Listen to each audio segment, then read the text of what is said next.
Boa Olá, noite, tudo boa bem? noite. Tudo ótimo e você? Tudo bem também. Um prazer estar aqui. Eu que digo, um prazer receber você, doutora Nathalie. Para quem não conhece, doutora Nathalie, ela é neurocirurgião funcional, referência em neuromodulação e hoje nós vamos falar sobre o tema estimulação medular na dor crônica. Exatamente. Boa noite a todos. O pessoal está entrando, mas acho que a gente já pode começar, né? Quando quiser. Muito obrigada pelo convite. Imagina, e aí o nosso público que for entrando, sejam todos bem-vindos. Quem tiver dúvidas, perguntas, pode ir mandando que durante a live nós vamos parando para responder. Então, o tema de hoje, como eu disse, é estimulação medular na dor crônica. Doutora Nathalie, o que é estimulação medular? A estimulação medular, que nós vamos falar hoje, é uma intervenção cirúrgica com implante de um aparelho, que também pode ser chamado de chip ou eletrodo, sobre a medula, em que estímulos elétricos são estímulos de neuromodulação. Eles estimulam os canais da medula, o nosso sistema nervoso, a competir e controlar a dor. Nós temos portões de dor no nosso corpo. E esse sistema, ele reeduca, ele reorganiza essa transmissão fazendo uma competição e fechando o portão da dor, dando uma sensação de bem-estar. E quando que assim a pessoa que tem dor crônica, ela deixa de ser considerada comum e passa a precisar de uma avaliação especializada para estimulação medular. Então vamos por partes. Quando uma dor é crônica, né? A gente tem uma dor crônica a partir de 3 meses, ela é considerada crônica. Então não tem mais aquela lesão na medula, não tem mais a lesão na coluna, não tem mais a hérnia de disco. A pessoa tem dor. A dor crônica passa a ser a doença em tratamento. Então é diferente. Quando uma dor na coluna deve me preocupar? Então, quando aquela dor deixa de ser uma dor muscular, um desconforto por um excesso de esforço ou por uma má postura.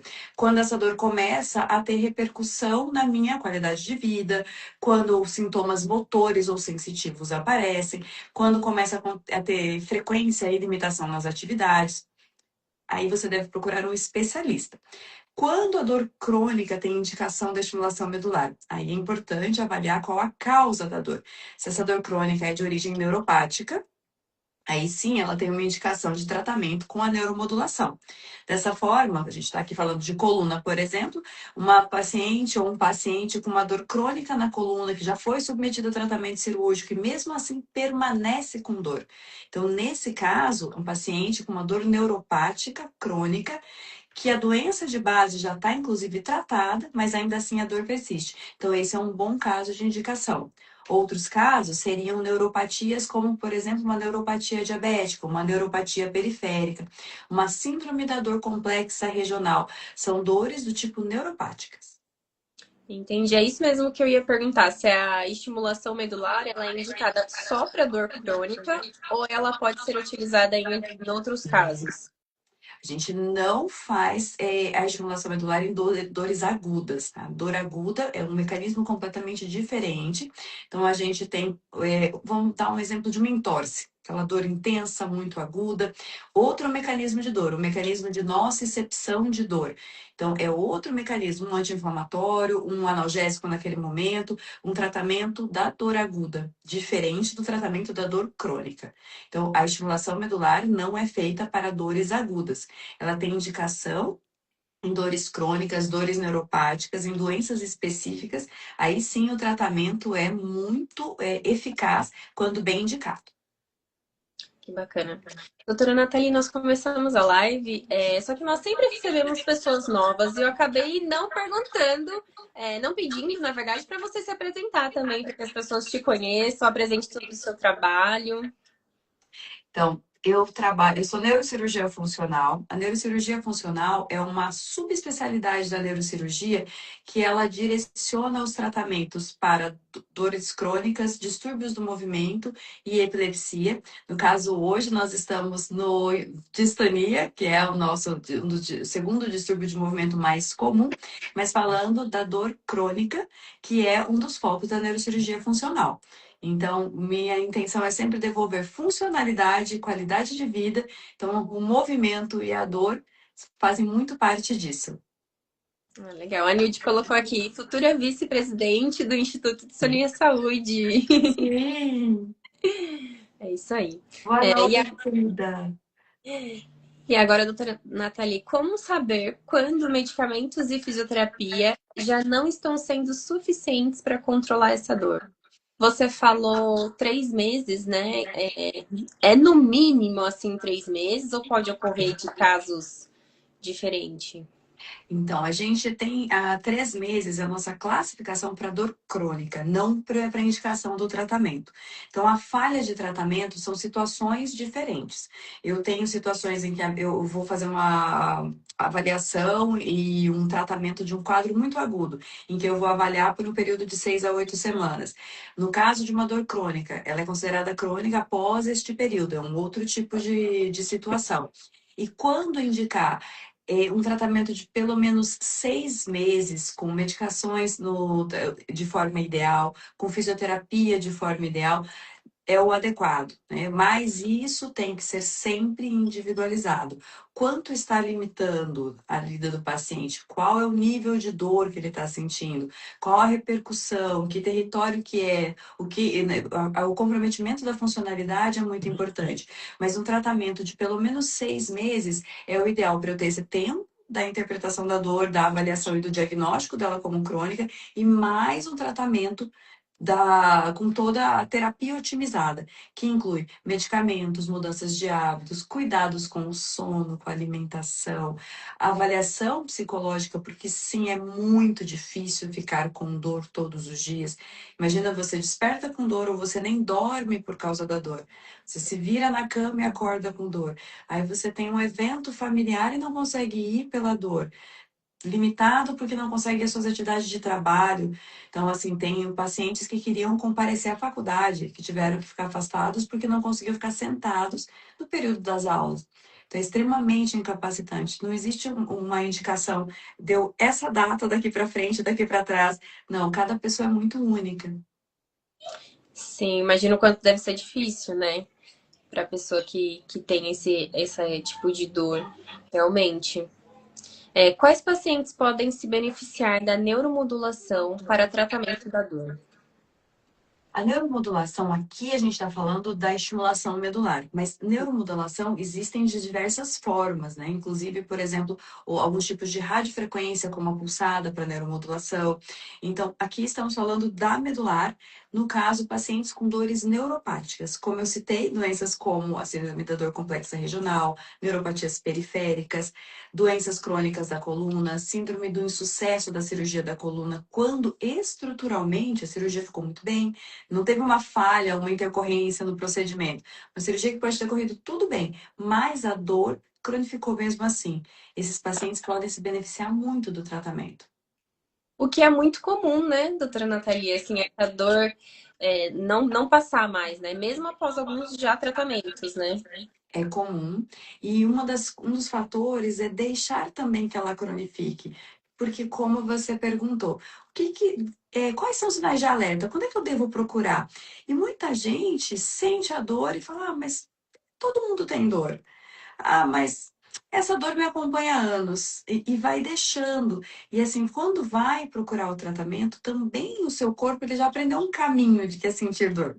Então, o corpo ele aprende a ir para o trabalho sem pensar no domingo, e você vai sem querer, de tanto ir no mesmo trajeto, Automático, né? ele aprende esse caminho automático também. Então, o seu corpo fica sensibilizado na dor crônica. Estímulos não dolorosos passam a ser dolorosos. Nós chamamos de alodínia. É uma sensibilidade completamente alterada em que o simples toque pode ser doloroso. Então, tudo isso precisa de tempo e sem tratamento isso tende a piorar. E a dor crônica, ela é muito comum também na distonia, né? É. E isso há muitos anos atrás, quando eu estava no HC, nós estávamos fazendo uma pesquisa da dor na distonia. E apesar de ser extremamente frequente, não era uma queixa tão frequente, era uma resposta frequente.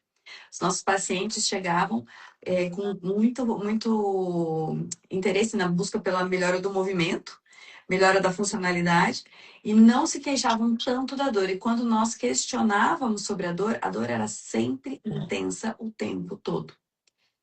Intensa com uma frequência diária, com diversos movimentos ou até em repouso, porque a distonia e as suas contrações, elas podem sim ser dolorosas, né? E apesar da mobilidade ser a parte incapacitante, a dor é profundamente comprometedora da qualidade de vida. A estimulação medular é indicada apenas para quem já fez cirurgia na coluna? De forma alguma. Não. A gente está falando aqui de dor neuropática. As causas são muitas, inclusive existe a síndrome da dor complexa sem uma lesão, sem uma cirurgia. Objetivamente, assim, nada, não teve um corte, não teve uma incisão. A gente pode ter outras causas de neuropatia. As indicações são para dores neuropáticas, casos avaliados, selecionados, quando necessários. O teste é feito antes do implante definitivo, mas não necessariamente cirúrgico, não é pós-cirúrgico, né? E para que fique claro assim para o nosso público, como que funciona esse procedimento? É uma cirurgia muito invasiva? É, quando você, falando com cirurgiões, né? Eu acho que vocês devem receber muito essa pergunta, né? O medo do paciente da cirurgia deve ser muito comum, né? Muito frequente. Então, cirurgia grande, o conceito de uma cirurgia grande, o paciente tem medo da incisão, né? Então, essa Sim. cirurgia pode ser feita, o teste, inclusive, ele é feito de forma percutânea, por meio apenas de cânulas, não tem uma incisão ali. Tá? O teste é quando o chip ou o eletrodo é implantado para a realização de um teste anterior ao nosso marca-passo ou bateria. Uhum. Depois, na segunda etapa, em que o implante é definitivo, existem duas técnicas, que pode ser percutânea também, por meio desta cânula, por meio, né, a gente insere sem um corte, são minúsculos, ou também por meio de incisão, que são outros tipos de eletrodo, também muito seguros. É uma cirurgia minimamente invasiva, realmente muito, muito pouco invasiva, segura. E, é claro, é necessário uma incisão, porque a bateria precisa ser implantada, ela fica no subcutâneo.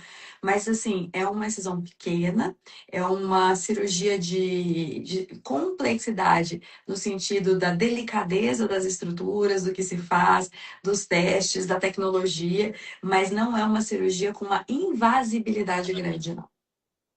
Entendi. Muito delicada por ser na coluna, né? Pelo local. Isso, mas minimamente invasiva. Invasiva. Ah, que bacana. E por ser minimamente invasiva, como é a recuperação desse procedimento? Muitas vezes nós conseguimos dar alta, inclusive no mesmo dia, tá? Essa recuperação ela é Que bom. rápida, no máximo são 2 dias, né? No dia e no dia seguinte já é liberado o paciente. Recuperação rápida, nós temos um contato muito próximo, porque existem programações, né? Essa bateria ela é programada, esse eletrodo é programado para estimular de formas diferentes, cada pessoa tem o seu mapeamento, né? Isso é muito único, e a sua programação específica, cada paciente tem a sua. Isso é uma recuperação muito, realmente é rápida e a melhora ela é vista de forma muito precoce. E isso ajuda ainda mais para a recuperação no pós-operatório. Ah, que bom. Então, no pós-operatório, eles também não sentem muita dor, assim. Por O mais que seja uma. desconforto É. não da incisão, porque assim, é uma incisão pequena e que ela é uma incisão, um descolamento pequeno, né? Uma exploração de região pequena. É tudo realmente pequeno, delicado, pouco invasivo, um pós-operatório não muito doloroso. Ai, que bom. É, e quais são os benefícios que os pacientes relatam após o tratamento? A melhora da dor, a melhora da funcionalidade, a melhora da mobilidade. Não é que ele vai agir diretamente na parte motora, mas ele vai permitir que o paciente colabore mais com a fisioterapia, que ele melhore a sua mobilidade, consequentemente, ele vai ter um fortalecimento melhor. Então, é bem rápida essa percepção, porque as primeiras programações a gente quer que o paciente sinta o território e depois ele não precisa sentir. Essa estimulação ele pode ficar com ela ligada sem senti-la.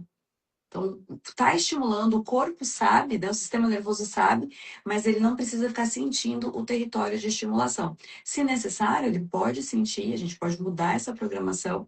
Então, ele vai percebendo essa melhora de funcionalidade de forma progressiva.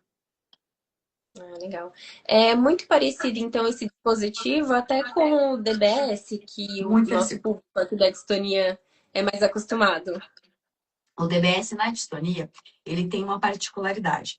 Ele pode fazer efeito a longo prazo, não só no longo prazo, mas a longo prazo. Então, na distonia, algumas vezes é comum, é frequente e não tem nada de errado com o DBS. Ele pode mostrar um efeito progressivamente melhor. Então, o melhor efeito dele não é no começo, o melhor efeito dele leva meses. Né? Então, assim, ele pode demorar mais, inclusive. A estimulação medular demora habitualmente muito menos.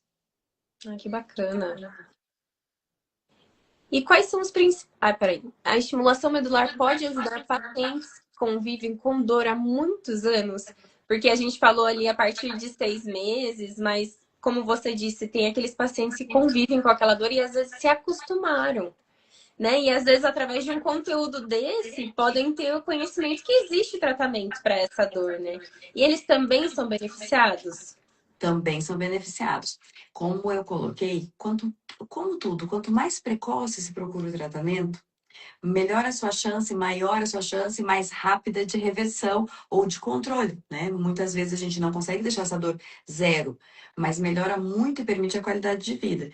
Então, quanto mais tempo a pessoa permaneceu com esse quadro crônico, a tendência é que ela reduziu muito a sua mobilidade, está fazendo menos exercício, está mais restrita, então nós temos uma jornada mais longa de recuperação. Então, ele sim pode agir, melhorar, ter efeito. O tempo da dor não impede o efeito de forma alguma, não limita a indicação, ao contrário, né? É uma possibilidade de quem estava sofrendo. Mas aí nós temos o pós-operatório, em que a recuperação vai ter que ter uma persistência, uma determinação muito grande para recuperar todo aquele tempo de perda de mobilidade, toda aquela restrição que a dor impôs. Mas acredito que para quem ficou, às vezes, tanto tempo, né, anos com a dor, passar por um pós-operatório, mesmo que seja mais complexo, mas ter a possibilidade de mais qualidade de vida, né, de não sentir mais aquela dor, acredito que é um benefício, assim, imensurável, né? Certamente. E a indicação não muda por tempo de dor de forma alguma. Nossa, que bacana. Realmente uma esperança aí para quem passar anos, né, com a dor. E eu queria que você falasse também o que você ouve dos seus pacientes com questão à saúde emocional e à qualidade do sono. Porque a gente sabe que além da mobilidade, a saúde emocional e a qualidade do sono também são prejudicadas com a dor. E é vicioso, porque a dor piora o sono, o sono ruim piora a dor. Isso é uma questão, são os neurotransmissores alterados, a gente fica com o sistema imunológico alterado, com a inflamação alterada, porque o sono é fundamental. Nós passamos grande parte da nossa vida dormindo, né? Então, Verdade. assim, o sono é fundamental para a memória, é fundamental para a imunidade, é fundamental para a saúde. E na dor, ele faz parte do pilar do tratamento da dor crônica. Então, o meu paciente tem uma jornada, né? No consultório, a gente tem uma jornada. Então, se ele é um compromisso bilateral. Então, o sono está nos pilares. Se ele não se alimentar direito, se ele não dormir direito e se ele não cuidar da saúde mental, emocional também, não tem como a gente resolver, melhorar, porque está tudo interligado. Então, o sono é fundamental para o equilíbrio, para a dor, mas lembrar, muita gente não é insônia que está causando o sono sem qualidade, é a dor. Então, porque eu não tenho posição para deitar. Como eu vou ter uma noite de sono reparador se eu não tenho posição? E viro, acordo, porque está doendo.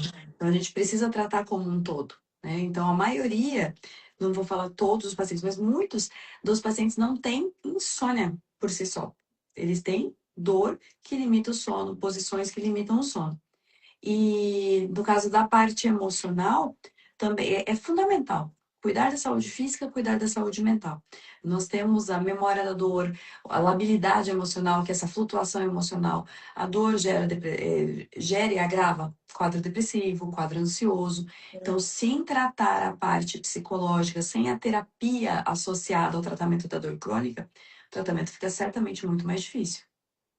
E para fazer a cirurgia desse implante da estimulação medular, o paciente ele precisa estar com a saúde emocional assim controlada, eu em dia, digamos assim. Porque a gente sabe que realmente pacientes com dor crônica às vezes têm ansiedade, não dormem. E para fazer essa cirurgia, eles precisam pelo menos controlar assim o sono, tentar de ter uma saúde também emocional para entrar no centro cirúrgico. Com certeza. Eu priorizo muito o tratamento de uma forma multidisciplinar, multiprofissional. Então, nós temos que ter uma interação com o psicólogo, com o nutricionista, com o fisioterapeuta, trabalhar todo mundo junto para o nosso paciente ter o melhor resultado. Então, o ideal, sim, isso da minha parte, certamente, eu gosto que os meus pacientes tenham esse acompanhamento prévio, essa avaliação, essa compreensão. Por quê? É um dispositivo que vai ficar implantado.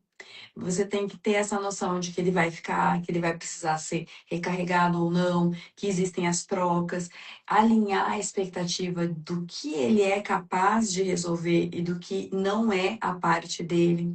Então, assim, a dor ela é muito complexa. A dor neuropática que vai ser tratada por ele vai ter uma resposta. Existe uma limitação de até onde o aparelho vai te ajudar. Por quê? Porque existe a parte mecânica, aquela outra dor da sua imobilidade, que você precisa melhorar seu fortalecimento, a sua mobilidade. Então, tudo isso, a nossa conversa não é apenas da parte técnica cirúrgica, nós conversamos como uma equipe e o meu paciente ele tem que ter essa assistência, ele tem que ter um alinhamento para que a expectativa dele esteja alinhada com aquilo que o tratamento é capaz de oferecer. E isso gera um pós-operatório mais tranquilo para ele, é, uma colaboração, uma adesão maior ao tratamento e certamente resultado muito melhor. Doutora Nathalie, você já pegou algum paciente que tinha vergonha de falar que tinha dor? Porque muitas vezes a gente sabe, igual tem o estigma da distonia, né? Às vezes as pessoas acham que é algo psicológico. E eu acredito que às vezes na dor também as pessoas confundam com algo psicológico, ou que a pessoa tá fazendo o corpo mole, que não é possível sentir tanta dor assim. E às vezes as pessoas podem receber e acabar se culpando por ter aquela dor, né? Você já pegou algum paciente que passou por isso? Muita gente, porque assim, a própria Sociedade Internacional para o Estudo da Dor classifica a dor. Dor é subjetiva. Só você é capaz de quantificar a sua dor. Eu não posso olhar e falar, eu acho que a sua dor é 5. Você está falando que é 7, mas não é não, ela é 5. Quem sabe da sua dor é só você está sentindo. Mas assim como dor crônica, depressão, ansiedade, são coisas muito difíceis porque a gente não vê. Então, assim, muitas vezes o paciente que tem uma gripe, um resfriado, uma coisa mais intensa, ele é mais compreendido do que alguém que sente dor todos os dias. Então, sim, muitos pacientes falam, eu não comento mais, eu não comento para não acharem que eu estou sendo chata, que eu tô reclamando, na verdade, né? Que eu não tô sentindo, que eu tô só reclamando. Então, isso não é incomum. Infelizmente, isso não é incomum. E a pessoa não pode normalizar sentir dor, nunca. Né? Não sentir dor. A dor é o nosso alerta do corpo. Algo não está errado. Não é normal sentir dor. E eu recebo esta pergunta com frequência. É normal sentir dor sempre? E E não é normal. não é normal de forma alguma. E sim, Mesmo muitas pessoas que pessoas. assim têm distonia, não é normal sentir dor, ou pessoas que trabalham com trabalhos com movimentos repetitivos, não é normal em hipótese alguma sentir dor. Dor é um alerta do seu corpo. Tem alguma coisa que você está fazendo que ele não está gostando. Então, assim, esforço repetitivo, né?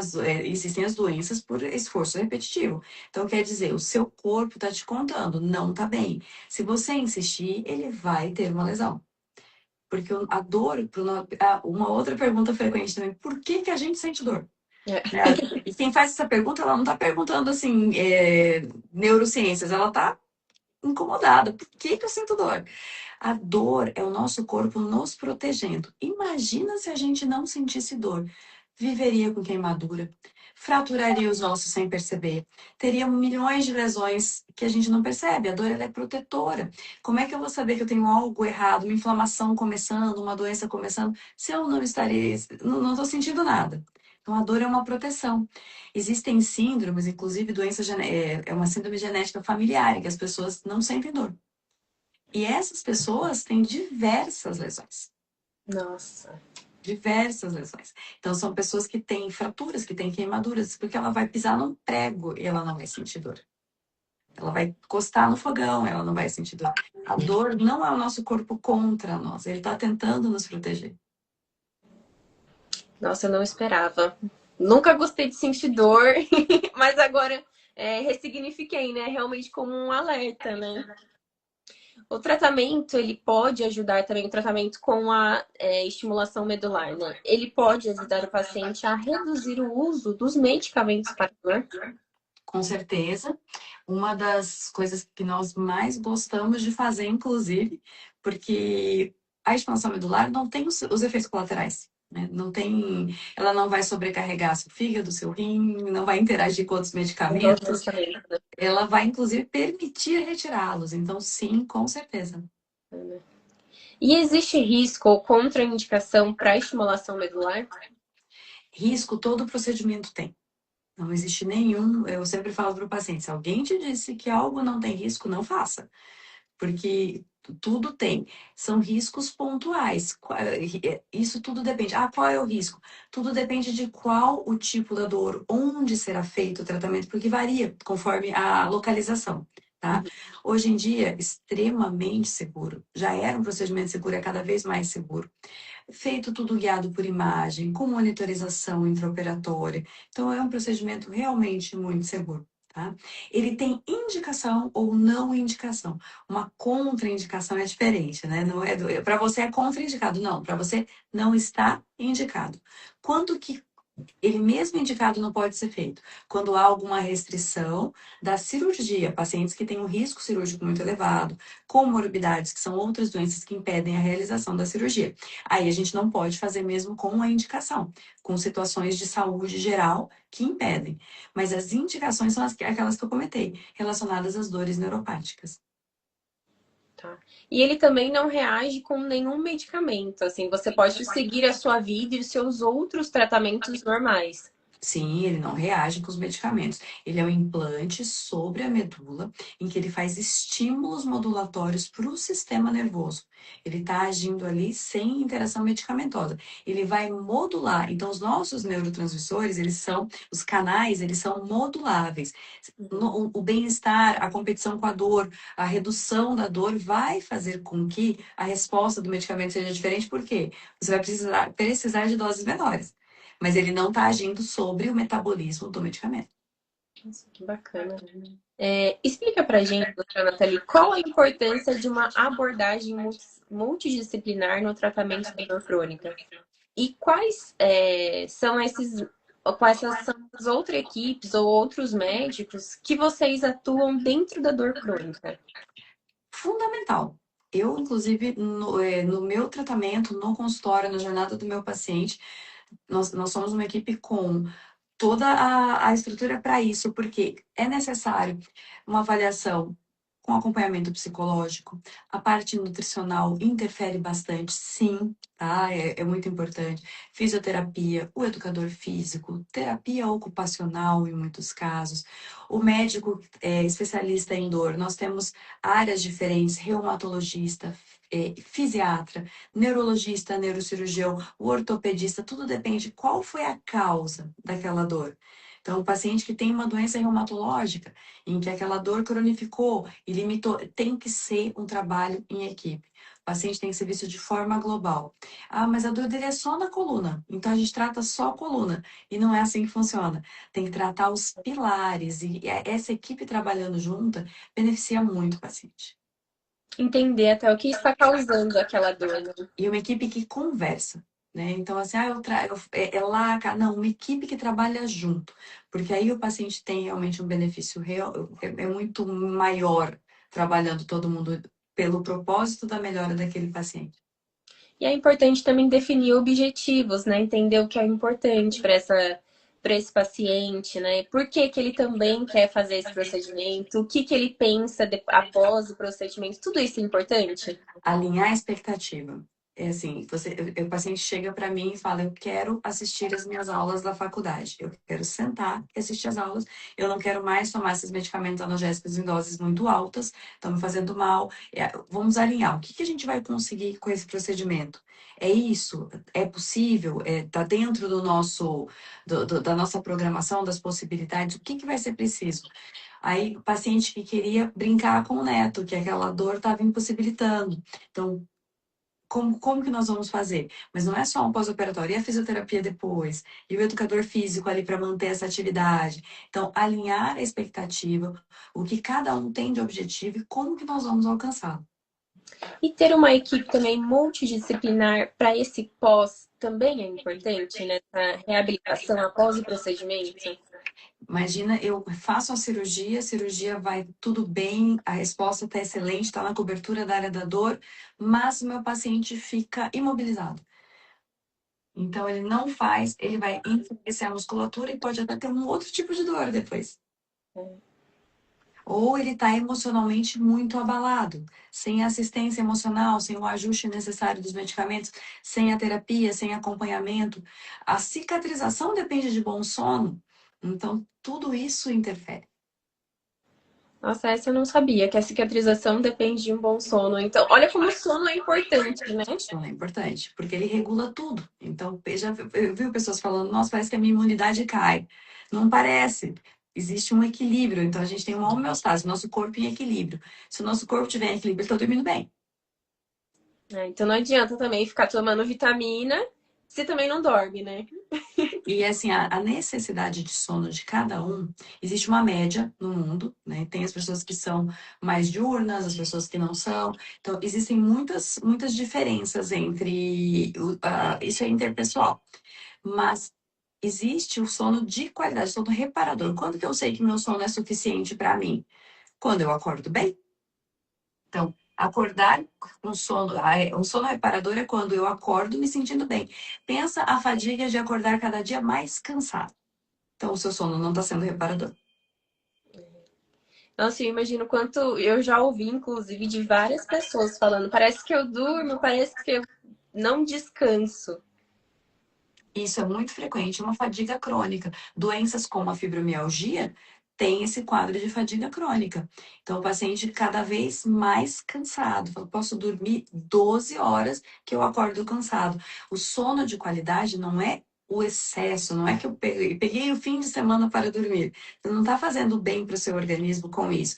Você está fazendo bem se você teve um sono de qualidade. Se foram 8 horas de um sono de qualidade, você acorda descansado, reparado, ele tem mais benefício para o seu organismo do que um sono de 12 horas que você acorda destruído.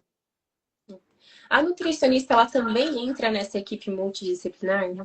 Entra certamente, porque não estou aqui falando de dietas específicas, mas sim, nós temos essa questão da inflamação. A dieta anti-inflamatória não tem nada a ver com dietas para emagrecimento ou com coisas. Não, existem alimentos que são mais. E a pessoa tem que saber também qual para ela é o alimento. Então, eu gosto bastante da coisa bem individualizada. A nutricionista que trabalha comigo, trabalha com o paciente com dores crônicas. Então, assim, ela faz essa dieta personalizada para que também seja algo que o paciente consiga na rotina, porque não adianta a gente fazer uma restrição absoluta, né, absurda de coisas e não dá para manter na rotina. Então, tudo é importante. Exato, ou até coisas que a pessoa nunca comeu, né? Às vezes a nutricionista coloca para a pessoa comer, com certeza aquilo não vai dar certo, né? Ou tira tudo que ela gosta, vamos tirar tudo. Não, a gente quer trazer aqui qualidade de vida e não restringir ainda mais. Então, equilíbrio. Verdade. E que orientação que você deixaria, doutora Nathalie, hoje para as pessoas que convivem diariamente com dor e já perderam a esperança aí? Primeiro que não perca jamais, assim, dor tem tratamento. Não pode gerar a expectativa de que vai ter um tratamento único, milagroso, que vai reverter e pronto, vai acabar. Não. Tratamento da dor existe. É possível tratar, é possível sim ter qualidade de vida, mas depende de tratar todos os pilares de forma correta. Então, tem que ter esse tratamento adequado do sono, da nutrição, medicamentos, quando necessários, intervenções. O acompanhamento da equipe multi é importante. Aí sim a gente consegue um tratamento adequado, uma resposta e a qualidade de vida. Bom, eu queria deixar aberto aqui, então, para vocês mandarem perguntas.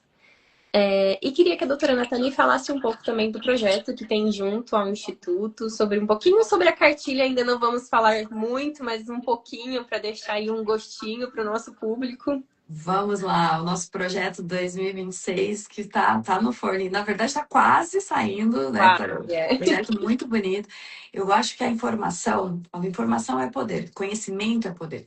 Então, todo mundo, assim como hoje a gente está aqui na live trazendo uma informação sobre dor, que nós queremos divulgar a informação sobre distonia. Como você colocou, muitos pacientes não são desacreditados por ignorarem a existência da distonia. Então, não tem o diagnóstico pela falta de conhecimento, pela falta de divulgação, que muita gente não conhece o quadro da distonia, não sabe que a distonia existe. Então, nós pensamos uma forma de levar esse conhecimento ao máximo de pessoas possível, para que as pessoas com distonia sejam reconhecidas, sejam diagnosticadas, sejam tratadas, né? Antes de evoluções, que elas comecem o tratamento já no começo da doença.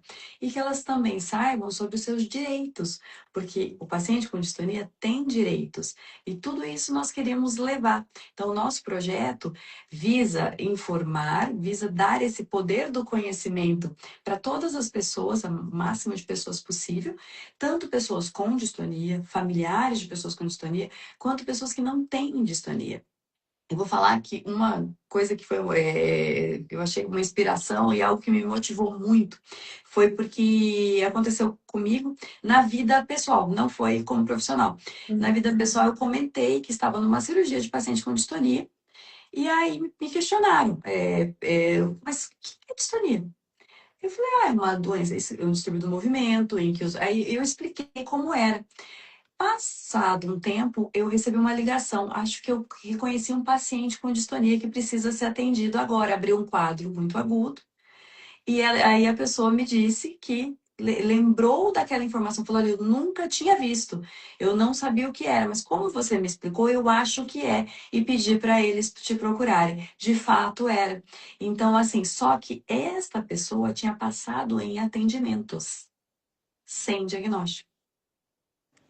Ele tinha recebido outros diagnósticos, outras possibilidades, e estava angustiado, aguardando um diagnóstico de algo tratável pela falta do reconhecimento. Então, assim, quando a Anil falou sobre fazer algo, que a gente divulgasse conhecimento, eu falei, sim, precisa muito, porque as pessoas não estão recebendo tratamento por isso, não conhecem os seus direitos, isso é muito importante. Sim, é verdade. Eu queria muito agradecer a doutora Nathalie pela essa participação. Não só Obrigada. na live, mas também por tudo que faz pelo Instituto. Eu mesma fiquei com algumas perguntas, doutora Nathalie, vou fazer aqui para você, porque nós estamos entrando no frio. E eu queria entender por que que a dor ela aumenta no frio. São algumas coisas. A gente muda direciona a nossa vascularização até de forma diferente. Uma coisa muito característica do frio é que você fica mais contraído mesmo. Então, tende a ter menor mobilidade e mais dor. Até pela menor mobilidade. Essa vascularização, a gente quer aquecer, então fica menor a periférica.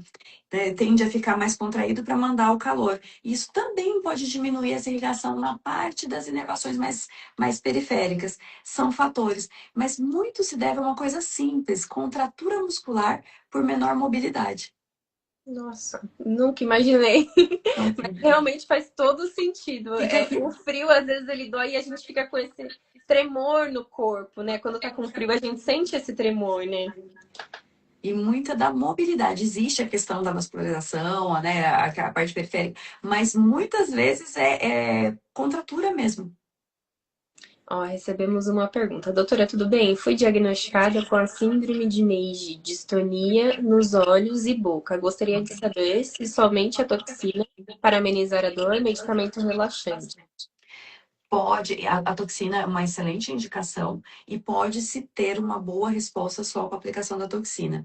A síndrome de Meiji, ela é muito individual, a apresentação ela entre os indivíduos ela é muito diferente, a resposta à toxina também. Com uma boa resposta à toxina, é possível manter o tratamento com a toxina, sim. Érico pode mandar pergunta assim. A Antônia colocou, eu sinto muita dor no frio, para você como é comum, né? Agora nós vamos entrar em uma época muito difícil para quem tem dor crônica, né?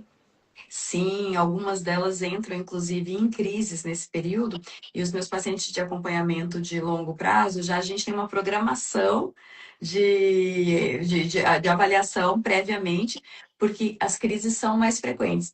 Então, muitas vezes a gente precisa de um ajuste, já se previne para as orientações, né, para todo o cuidado para não ter essas crises no frio. Nossa, doutora, quem tem o DBS pode também fazer a cirurgia de estimulação medular? Pode, pode. Que bacana. Inclusive, existem estudos para marcha na doença de Parkinson, por exemplo, com estimulação medular, mesmo no paciente que tem ADVS.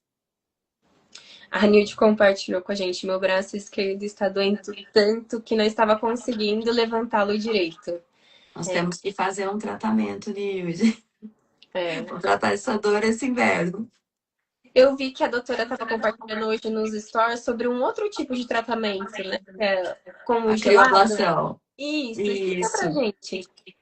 A radiofrequência é um tratamento que ela pode ser feito de forma pulsada, térmica, e a crioblação é um tipo de tratamento minimamente invasivo também para dor, em que essa cânula é posicionada sobre o nervo e o tratamento é por meio da baixíssima temperatura ali. Você viu que eu estava com a bolinha de gelo na mão? E dessa forma, ela faz uma lesão, mas não é algo irreversível, é uma lesão intencional da parte sensitiva do nervo para causar analgesia. É feita com os segundos mesmo daquela baixa temperatura, formando aquela bolinha de gelo que eu mostrei. Eu Uhum. achei bom de mostrar para a gente explicar, mas ali dá para mostrar bem o que acontece. E ela é capaz de fazer uma alteração na estrutura do nervo de forma a diminuir esse impulso doloroso da parte sensitiva. E ele pode ser feito em consultório. Ele pode ser feito mais com estrutura de realização de procedimentos. Não é todo o consultório, não é no consultório de atendimento. É necessário uma estrutura para procedimentos. Entendi. E quem que pode se beneficiar A gente desse? fala a nível ambulatorial, né? Porque o consultório parece que existe uma estrutura diferente para fazer, mas é possível ser feita em nível ambulatorial, sim. Tá. E quem que pode se beneficiar desse tratamento? Pacientes, por exemplo, com dores oncológicas, algumas dores neuropáticas, pós-trauma, tá? Então, ele é posicionado diretamente no nervo e faz essa lesão sobre a região do nervo. E pode causar já um alívio bem precoce, bem no começo, logo após. Nossa, que bacana. O Érico enviou a pergunta dele, estava aguardando. Doutora, tenho distonia generalizada. Tomei toxina, fiz, né? Toxina botuline, ou tomei? Braço, perna, tomei 2 doses, passei 14 dias, minha cabeça tipo robô. Minha cabeça puxando. Isso. É muito importante alinhar com o seu médico sempre esse retorno nesses 30 dias para uma avaliação. Porque a toxina, ela não faz efeito imediato, ela leva mesmo esse período de 2 semanas para começar a sua ação, para chegar naquele pico no primeiro mês. Então, é importante que quem te avaliou, faça essa. Nós costumamos fazer, inclusive, não apenas descrição, mas o vídeo, né? Os testes em vídeo para a gente fazer esse pós e avaliar a musculatura que foi feita. Mas se em 14 dias você não viu efeito, não precisa ficar ainda tão angustiado. Retorne com seu médico para avaliação, porque pode sim a toxina fazer efeito nos dias que virão. Não é incomum ela fazer efeito após 14 dias. É Bacana. esperado, inclusive. É dentro do esperado, né? Não é Sim. imediato. Não é imediato. Que bacana, doutora Nathalie. Quer deixar uma mensagem final, então? Eu quero que assim, quem sente dor, quem procure sempre tratamento. Se você sentir uma dor que está te limitando, que está te incapacitando, que volta com necessidade frequente de analgésicos, procure tratamento. Se você já fez um tratamento e esse tratamento não teve a resposta esperada, ou mesmo uma cirurgia em que você persistiu com a dor, saiba que tem tratamento, tá? É importante a adesão ao tratamento, é importante que você seja visto de forma global, seja visto de forma integral e entender que cada paciente é único e você tem que ser tratado por alguém que te veja dessa forma. O tratamento é individual, é personalizado, porque a única forma dele funcionar não tem receita de bolo. É vendo o seu caso, vendo o seu exame, conversando. Então, procure um atendimento especializado e individualizado. E acredite, assim, tem tratamento. Ai, que bom. Fico tão feliz, doutora Nathalie. Até a gente pode marcar depois uma futura live falando sobre os diversos tratamentos para dor. Aproveitar que a doutora é uma referência para a gente, parceira aqui do Instituto. Então, gostaria de agradecer mais uma vez, em nome do Instituto, por participar aqui da nossa live, trazer um tema tão importante. E também por ser nossa parceira junto do Instituto, nos ajudar muito nos bastidores. E deixar um Obrigada. recado para o pessoal que a doutora Nathalie está fazendo essa cartilha com muito carinho. Foi uma ideia que ela tá. Pode não, já marca lá. Nil de janeiro a gente marca outra live. Olha. Ai, Então vamos marcar, com certeza, uma outra sim. live para a gente falar mais sobre isso, porque eu acho que é muito importante. E agora a época que nós vamos entrar, realmente vai ser uma dor assim das pessoas, né? Então não tem. Preciso que elas saibam que existe tratamento, né? E quais são as possibilidades. Porque realmente não dá para viver com dor, não podemos normalizar a dor. De forma alguma. É uma honra participar sempre, o maior prazer, e com certeza contem comigo, faremos com o maior prazer e logo, logo divulgar essa cartilha que está realmente ficando linda. É verdade. Obrigada, doutora Nathalie. Tchau, tchau. Uma Tchau, boa tchau. Obrigada a noite. todos, boa noite.